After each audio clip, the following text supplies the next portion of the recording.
إن الحمد لله نحمده ونستعينه ونستغفره ونستعيذه ونعوذ بالله من شرور أنفسنا وسيئات أعمالنا من يهده الله فهو المهتد ومن يضلل فلن تجد له وليا مرشدا نشهد أن لا إله إلا الله وحده لا شريك له ونشهد أن محمدا عبده ورسوله اللهم صل وسلم وبارك على حبيبنا وقرة أعيننا محمد بن عبد الله وعلى آله وصحبه ومن تبعه بإحسان إلى يوم الدين أيها الإخوة الأكارم أيتها الأخوات الكريمات mes chers frères, mes chères sœurs, salam alaikum wa rahmatullahi ta'ala wa barakatuh.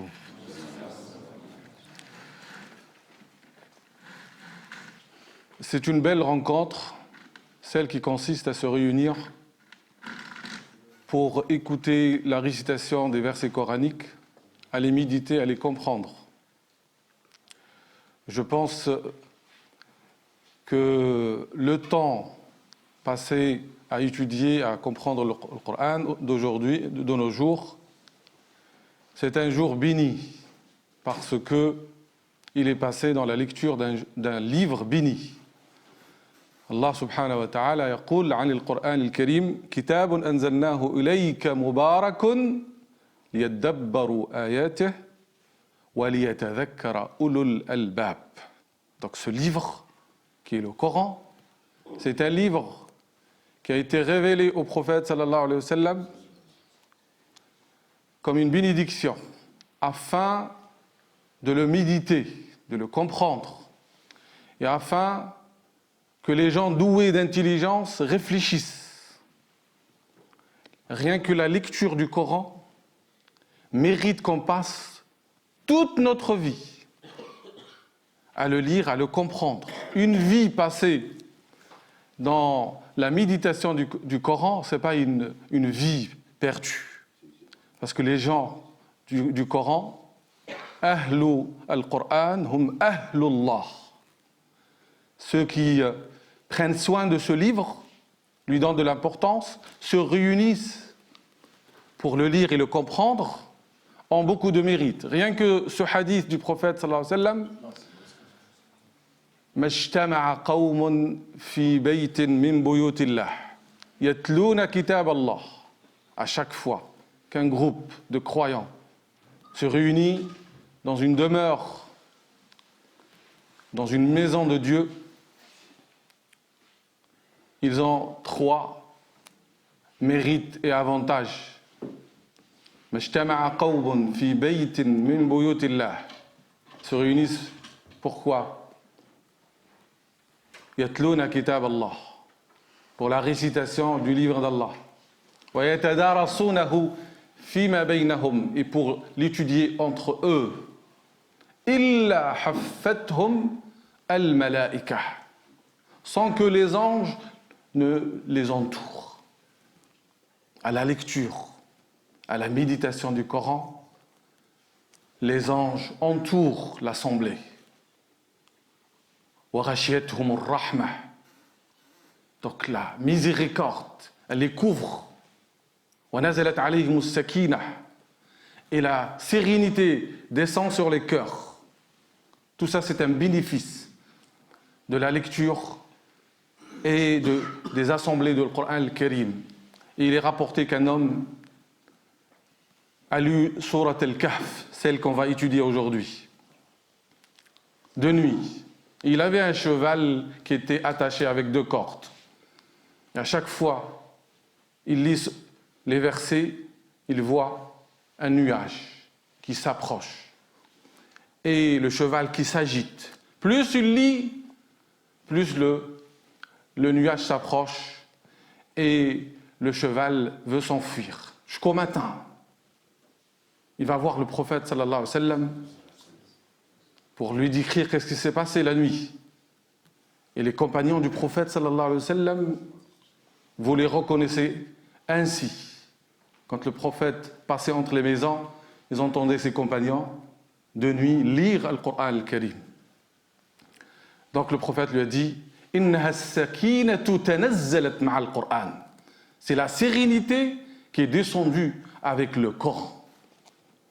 Parce que c'est la lumière, la sérénité, c'est cette paix, cet apaisement qu'on trouve dans le cœur, qui est descendu avec la lecture du Coran. Parce qu'à chaque fois vous lisez, vous étudiez le Coran, il y a les anges qui descendent, qui entourent l'assemblée. Quand un élève dit à son maître, à chaque fois qu'on cite les hommes pieux, la sérénité descend sur le cœur. Alors si on évoque Allah, qu'est-ce qui se passe? Le maître lui a dit أَوَمَا قَرَأْتَ قَوْلَهُ تَعَالَى الَّذِينَ آمَنُوا وَتَطْمَئِنُّ قُلُوبُهُمْ بِذِكْرِ اللَّهِ أَلَا بِذِكْرِ اللَّهِ تَطْمَئِنُّ الْقُلُوبِ. Il lui a dit, tu n'as pas lu le verset dans Surat Al-Ra'd, le tonnerre, ceux qui ont cru et que leur cœur s'apaise à la lecture, à l'évocation du nom d'Allah. C'est avec l'évocation ou le rappel d'Allah que les cœurs s'apaisent.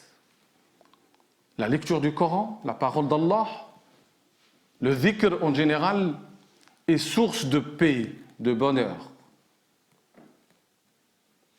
Et aujourd'hui, nous allons vivre quelques instants de bonheur. Parce que le bonheur, c'est quelque chose qu'on ne peut trouver que dans cette proximité avec Allah, à travers la lecture de sa parole et la méditation de ses versets. On a choisi cette sourate qui est sourate Al-Kahf parce qu'il est notoire que c'est une sourate liée à Yawm al-Jumu'ah, au jour du vendredi. Nous avons tous pris l'habitude, la bonne habitude, une sunna parmi les sunan, c'est de lire la sourate Al-Kahf, qui est la sourate numéro 17. 17 ou 18 18, alors vous suivez, ça va. Sourate 18, sourate Al-Kahf, la caverne, chaque jour du vendredi. Et il y a une raison pour cela. Dans le hadith, le prophète sallallahu alayhi wa sallam dit Man qara'a surat al-kahfi yawm al-jumu'ah agha'a lahu nurun ma bayna al-jumu'atayn. Celui qui lit surat al-kahf le jour du vendredi, Allah lui donnera une lumière entre les deux vendredis. C'est une source de lumière. Dans un autre hadith, celui qui lit ou qui apprend, selon les versions, les 10 premiers versets de Surat Al-Kahf, dans une autre version, les 10 derniers, il sera protégé de fitnat al-Masih al-Dajjal, de l'épreuve de l'Antichrist.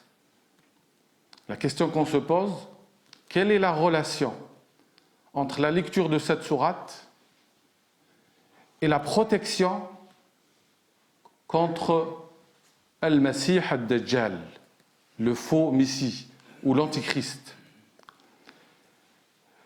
Je tiens à préciser une chose, c'est que nous avons un temps limité. Le but, ce n'est pas de passer les versets de la sourate un par un, comme le faisaient les anciens.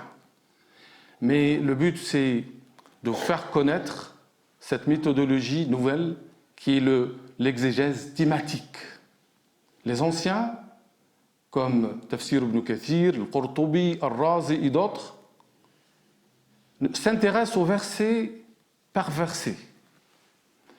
Mais vous êtes nombreux à lire le Coran, et surtout les francophones, et vous avez le sentiment qu'il n'y a pas de fil conducteur. Or, chaque sourate du Coran, c'est une unité qui a un objectif et qui tourne autour d'un thème. Chaque sourate, d'ailleurs en arabe, la soura, ça vient de sour, qui est la muraille. Donc la soura, comme tout le Coran, qui a un objectif bien défini, qui est tawhid al-uluhiyya, c'est faire connaître al-abd, le serviteur de son Dieu, et être un bon serviteur. Mais vous avez ici un cas d'école, à travers cette sourate, et à travers cette intervention, Inch'Allah, à chaque fois que vous lisez Surat al-Kahf, vous allez comprendre son objectif et quel est son thème principal et comment cette sourate, elle nous protège, elle nous donne une immunité contre Al-Masih Ad-Dajjal. La première des choses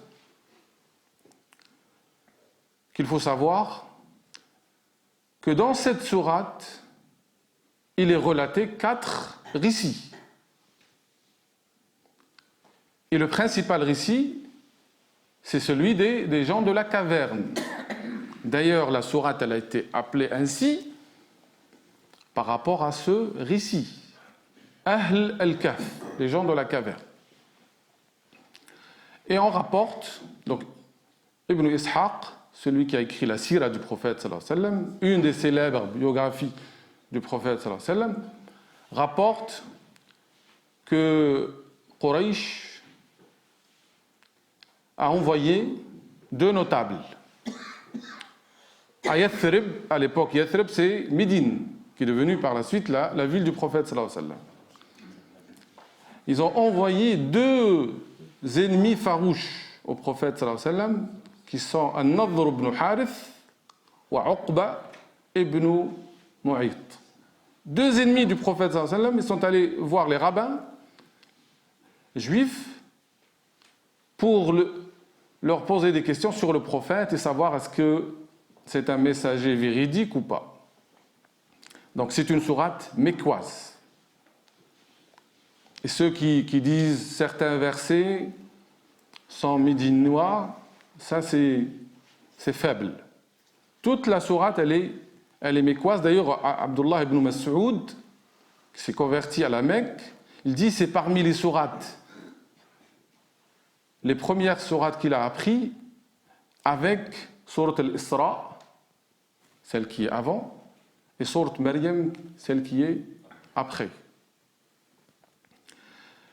Quand ces 2 notables sont partis à Yathrib, ils ont rencontré les rabbins juifs, ils ont décrit le prophète sallallahu alayhi wa sallam. Les rabbins ont conseillé de poser 3 questions. En disant, s'il répond à ces 3 questions, c'est un messager véridique, sinon c'est un menteur. Les 3 questions, la première, c'était sur ces jeunes qui avaient une histoire étrange, en parlant des gens de la caverne. C'est quoi l'âme? Ar-Ruh, ma hiya ar-Ruh. Et la 3e question concernait cet homme qui a voyagé entre l'Est et l'Ouest, qui est Dhil Qarnayn, qu'on va voir par la suite. Alors, quand ils ont posé la question au prophète sallallahu alayhi wa sallam, le prophète leur a dit « Je vous répondrai demain ». Il a oublié de dire « Inch'Allah ». Et combien fut l'embarras du prophète sallallahu alayhi wa sallam, parce que 15 jours se sont écoulés sans qu'il ait de réponse.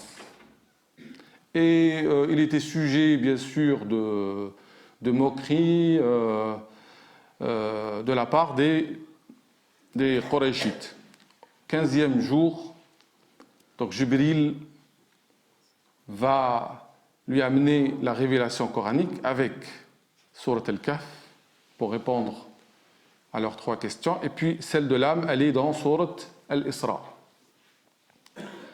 Mais malgré cela, les Qurayshites, ils ont continué dans la négation et la mécréance. Ça, c'est sur, on va dire, la cause de la révélation. Alors, ce récit, ce hadith de Ibn Ishaq, il est, en termes d'authenticité, il est faible, mais beaucoup d'éléments corroborent, on va dire, son authenticité, notamment donc le verset 23, où il est dit au prophète sallallahu alayhi wa sallam « وَلَا تَقُولَنَّ لِشَيْءٍ إِنِّي فَاعِلٌ ذَلِكَ غَدًا إِلَّا أَن يَشَاءَ اللَّهُ وَاذْكُرْ رَبَّكَ إِذَا نَسِيتَ وَقُلْ عَسَى أَن يَهْدِيَنِي رَبِّي لِأَقْرَبَ مِنْ هَذَا رَشَدًا. C'est par rapport à l'oubli du prophète sallallahu alayhi wa sallam qui a oublié de dire Inch'Allah. Ne dis jamais d'une chose je ferai ceci demain, sans ajouter pourvu qu'Allah le veuille. Invoque le nom de ton Seigneur si ta mémoire te fait défaut en disant puisse mon maître me guider vers la voie la plus proche de la rectitude. Alors quels sont les 4 récits et quel est le lien entre ces 4 récits et le Messie ad-Dajjal? La première histoire, c'est l'histoire des gens de la caverne. La deuxième, c'est l'histoire de Sahib al-Jannatayn, l'homme propriétaire de 2 jardins. La troisième histoire, c'est l'histoire de Moussa, alayhi salam, avec le Khidr. Et la quatrième, c'est l'histoire de Dhil Qarnayn, l'homme avec les 2 cordes. Alors, prenons le cas de, c'est l'histoire de Moussa, le récit de Moussa. Moussa, alayhi salam, c'est un des prophètes qui est le plus cité dans le Coran. D'ailleurs, le seul prophète dont le récit a été évoqué dans le Coran de sa naissance jusqu'à sa révélation, toute sa vie, elle était relatée dans le Coran, plusieurs fois. Mais ici, c'est l'histoire de Moussa avec le Khidr. Il ne s'agit pas du pharaon. Donc, même les récits coraniques, dans chaque sourate, elles sont là dans un but bien précis. C'est consolider, renforcer la finalité de chaque sourate. Et nous allons voir pourquoi c'est l'histoire de Moussa avec le Khidr qui a été évoquée. Et en parlant de Moïse, remarquez une chose, alayhi salam, que le prophète sallallahu alayhi wa sallam, si c'était lui l'auteur de ce livre, il aurait pu écrire sur sa personne ou sur sa femme. Il n'y a rien sur Khadija, mais il y a toute une sourate sur Maryam, Marie. Il n'y a rien sur Fatima, qu'il aimait beaucoup.